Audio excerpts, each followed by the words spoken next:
Dear viewers, today we will discuss concept of educational psychology. Today we will discuss what is psychology or concept of psychology. Educational psychology is the scientific study of human learning and development with the focus on understanding how individuals acquire, retain and apply knowledge and skills in educational context. It encompasses a wide range of topics including motivation, cognition, memory, teaching methods, and assessment. Among others, the goal of educational psychology is to apply theories and findings from research to inform and improve the practice of education. Here are some key points about educational psychology. First of all, study of human learning and development. Educational psychology focuses on understanding how individuals learn and develop in educational context. Second one is motivation,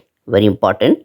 Understanding the factors that influence student motivation and engagement in a critical aspect of educational psychology. Third one is cognition. Researchers in educational psychology study cognitive processes such as perception, attention, memory, and problem solving to better understand how students acquire and use knowledge. Fourth one is instructional methods. Educational psychologists study various teaching methods and their effectiveness, including direct instruction, discovery learning, and collaborative learning. Fifth one is assessment. Educational psychology also focuses on developing and evaluating assessment methods that accurately measure student learning and development.